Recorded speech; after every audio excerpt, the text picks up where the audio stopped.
जब जब धामी डरता है पुलिस को आगे करता है, जब जब धामी डरता है। अरे मैं नहीं हट रहा यार, मैं नहीं हट रहा भाई साहब। भाई साहब मेरी बात सुन लो, देखो जो गलत है भाई साहब। नहीं विजय भाई नहीं आएगा, विजय भाई।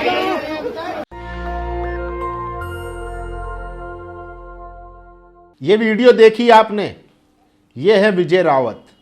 इनको पुलिस गिरफ्तार करके ले जा रही है। क्यों?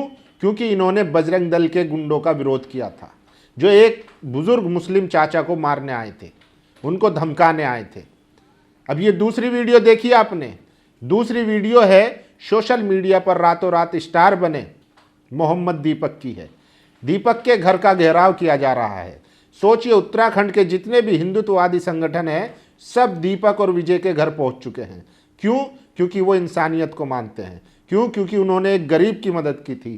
क्यों? क्योंकि उन्होंने बजरंग दल के नफरती एजेंडे को नकार दिया था, उसको उन्होंने ध्वस्त कर दिया था। फिर क्या था?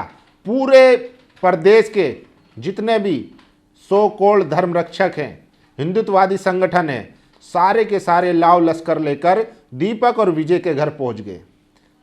और इसमें पुलिस की देखिए, पुलिस किस तरीके से उन गुंडाइयों को संरक्षण दे रही है, और जबकि जो दीपक हैं उनको किस तरीके से शांत किया जा रहा है। सोचिए, आज इस देश में इंसानियत की बात करना, नफरत के खिलाफ बात करना, सच्चाई के साथ खड़ा होना कितना बड़ा गुनाह बना दिया गया है। उस पूरे मामले पर भी बात करेंगे। अब ये दूसरी खबर देखिए। ये खबर है उत्तर प्रदेश के अलीगढ़ की, जहां पर एक करनी सेना का जिला अध्यक्ष खुलेआम मुसलमानों के नरसंहार की बात करता है। एक दिन के अंदर उसको जमानत मिल जाती है, और जब वो जेल से बाहर आता है तो देखिए किस तरीके से उसका स्वागत किया जा रहा है, जैसे कोई बहुत बड़ा काम करके आ रहा हो। तो ये दो खबरें हैं, और इनको समझने की ज़रूरत है कि कैसे आज अगर आप इंसानियत के साथ, सच्चाई के साथ खड़े हैं, संविधान के साथ खड़े हैं, तो आपको परेशान किया जाएगा। वहीं दूसरी तरफ अगर आप नफरत फैलाते हैं, मुसलमानों के नरसंहार की बात करते हैं, तो आपको संरक्षण मिलेगा। एक दिन के अंदर जमानत मिल जाएगी। ऐसे कितने SC ST OBC माइनॉरिटी जेलों में झूठे केस में बंद है, उनको जमानत नहीं मिलती है। लेकिन अगर आप मुसलमानों के खिलाफ बयानबाजी करेंगे, उनके नरसंहार की बात करेंगे, तो एक दिन के अंदर जमानत मिल जाएगी। तो दोनों खबरों को समझने की ज़रूरत है, और सलाम है दीपक और विजय रावत को। अब तो लग रहा है जैसे पूरा स्टेट उनके खिलाफ हो गया है, लेकिन उसके बावजूद भी वो हिम्मत नहीं हार रहे हैं। वो लगातार संघर्ष कर रहे हैं और अपने उस सिद्धांत पर कायम हैं जिसमें वो कहते हैं, मैं ना हिंदू हूँ, ना मुसलमान हूँ, ना सिख हूँ, ना ईसाई हूँ, सबसे पहले मैं इंसान हूँ, और इंसानियत को बचाने की बात करते हैं। अब सोचिए, बजरंग दल के कार्यकर्ता और तमाम तथाकथित हिंदू संगठन जो है दीपक और रावत के घर पहुंच गए। ये वो दो नौजवान हैं जिन्होंने एक बुजुर्ग की मदद की थी। सोचिए, वो खबर हमने आपको दिखाई थी, लेकिन मोटा मोटा बता देता हूं कि मामला उत्तराखंड का है, जहां पर एक बुजुर्ग जो है बाजार में अपनी दुकान चला रहे हैं पिछले 30 साल से, और उनकी दुकान का नाम है बाबा, जो GST के अंदर भी रजिस्टर्ड है, सरकारी मान्यता उनको प्राप्त है। उसके बावजूद भी कुछ तथाकथित धर्म रक्षक उनकी दुकान पर पहुंच जाते हैं और उनको डराने धमकाने लगते हैं। कहते हैं, बाबा नाम हटाओ, नहीं तो दुकान खाली करो, यहाँ से चले जाओ। फिर क्या था? दीपक उसमें मसीहा बनकर आते हैं, दीपक और रावत, विजय रावत, और वो जो है नफरती चिंटुओं को वहाँ से भगाने का काम करते हैं।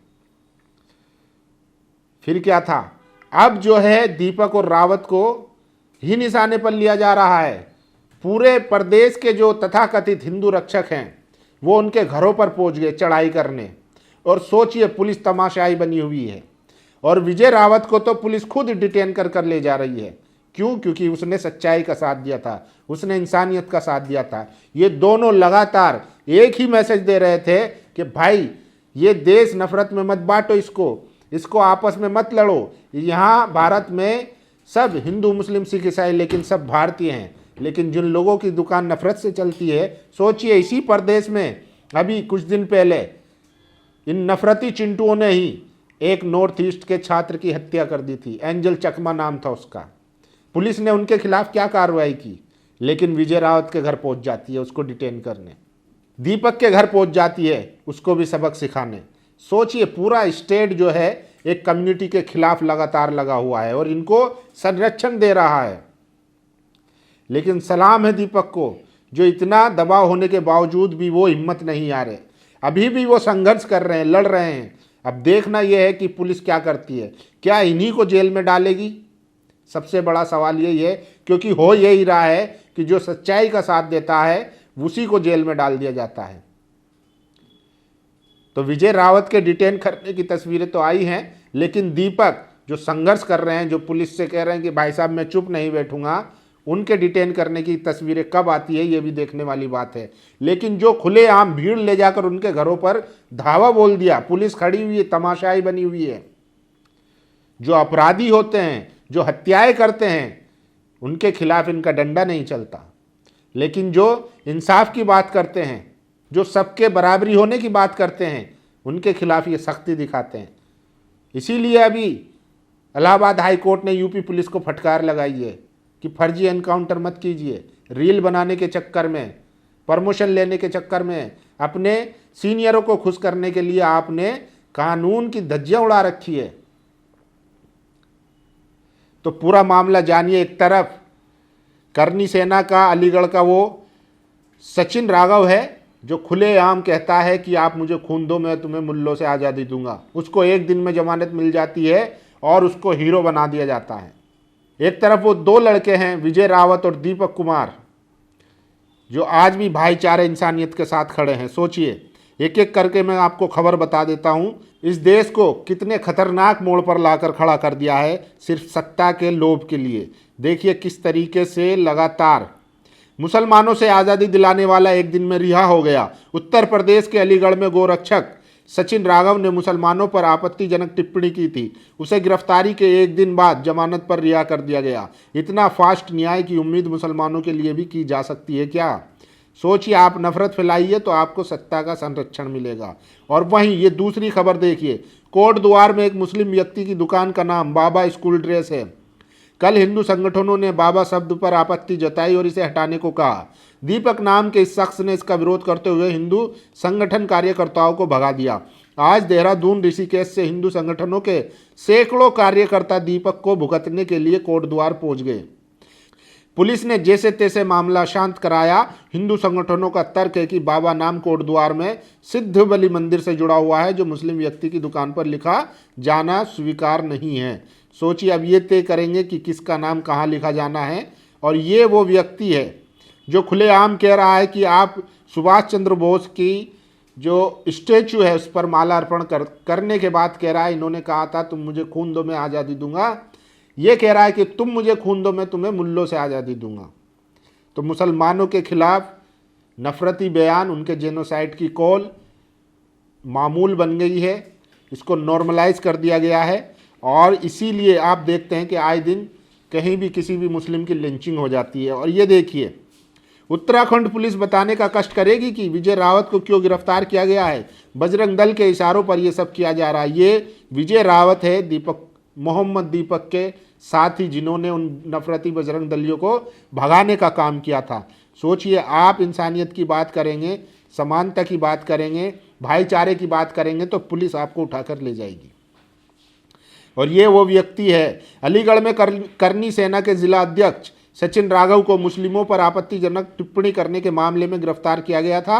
उन्होंने एक वीडियो में कहा था तुम मुझे खून दो मैं तुम्हें मुसलमानों से आज़ादी दूंगा। वीडियो सोशल मीडिया पर वायरल होने के बाद पुलिस ने तुरंत कार्रवाई करते हुए उन्हें गिरफ्तार कर जेल भेजा था, लेकिन अब उन्हें जमानत मिल गई है और जिनका भव्य स्वागत किया जा रहा है। दोनों खबरों को देखने की और समझने की ज़रूरत है कि आज समाज में किस तरीके से नफरत फैल गई है। और ये वो दीपक हैं जो गुस्सा है, नाराज है, उनके घर का घेराव कर लिया गया है। आज कोटद्वार में उत्तराखंड में बजरंग दल के गुंडे बाहरी भीड़ और बिना नंबर प्लेट की गाड़ी लेकर सैकड़ों की संख्या में मोहम्मद दीपक और विजय रावत को मारने पहुंचे। पुलिस बजरंग दल के गुंडों को भगाने की जगह मोहम्मद दीपक पर जोर जबरदस्ती कर रही है पुलिस। तो देखिए, ये भी वीडियो है। एक तरफ जो समाज में माहौल खराब कर रहे हैं, नफरत के आधार पर लोगों को मारने की कोशिश कर रहे हैं, पुलिस उन्हें कुछ कहने की बजाय उल्टा जो भाईचारे की, एकता की, शांति की बात कर रहा है, उसी को जो है जोर जबरदस्ती दिखाई जा रही है। और ये इनका बयान भी वायरल है। उत्तराखंड और पूरे देश का नाम रोशन करने वाले बहादुर दीपक कुमार को देश भर से लोग कॉल कर उनकी बहादुरी की सराहना कर रहे हैं। वहीं कुछ नकारात्मक लोग भी बेवजह कॉल करते हैं। ऐसे लोगों के लिए बस एक संदेश है, काम वो करो जो सबको अच्छा लगे, ना कि सिर्फ खुद को अच्छा लगे। ये दीपक के विचार हैं, काम वो करो जो सबको अच्छा लगे। तो दीपक जैसे लोगों की ज़रूरत है इस देश में, ताकि ये नफरत ख़त्म हो और भाईचारा बना रहे। और देखिए बजरंग दल की वो भीड़ जो मोहम्मद दीपक और विजय रावत को मारने के लिए पहुंची थी, माँ बहन की गाली और धार्मिक नारे लगाकर शहर में डर का माहौल पैदा करते हुए ये बजरंग दल के लोग। मोहम्मद दीपक का गुनाह सिर्फ इतना था कि उसने मुसलमान बुजुर्ग का पक्ष लिया था। सोचिए, अगर वो उनके सामने पिटने देते, उनको मारने देते तो ठीक था, लेकिन जैसे ही उन्होंने विरोध किया। दीपक कुमार कौन है? वो भी तो हिंदू समुदाय से आते हैं। विजय रावत कौन है? वो भी तो हिंदू समुदाय से आते हैं। लेकिन जो सच बात कहेगा, जो हक बात कहेगा, उनके खिलाफ ये नफरती चिंटू सड़कों पर भी उतर जाएंगे। और सोचिए, अब तो ऐसा लग रहा है जैसे एक होड़ सी लगी हुई है। हेमंत विश्व शर्मा हो, पुष्कर सिंह धामी हो, योगी आदित्यनाथ हो, बीजेपी के तमाम मुख्यमंत्रियों में होड़ सी लगी हुई है कि कौन ज़्यादा मुस्लिमों के खिलाफ बयानबाजी कर सकता है या उनको सबक सिखा सकता है। पुष्कर सिंह धामी की सरकार पुलिस को भेजकर दीपक रावत को डिटेन करवा लेती है क्योंकि उसने मुस्लिम का बचाव किया था। और यूपी में जो खुलेआम मुसलमानों के नरसंहार की बात कर रहा है, उसको एक दिन में जमानत मिल जाती है। तो ये सिस्टम बना हुआ है आज। बाकी आप लोगों की क्या राय है, अपनी राय जरूर दीजिए। शुक्रिया। नेशनल दस्तक की आपसे गुजारिश है कि अगर इसको बचाना चाहते हैं तो नेशनल दस्तक को सब्सक्राइब करने के लिए रेड कलर के सब्सक्राइब बटन को दबाएं, फिर बेल आइकन की घंटी दबाएं। नेशनल दस्तक को बचाने के लिए बहुत जरूरी है कि हर खबर को शेयर करें, लाइक करें, कमेंट जरूर करें।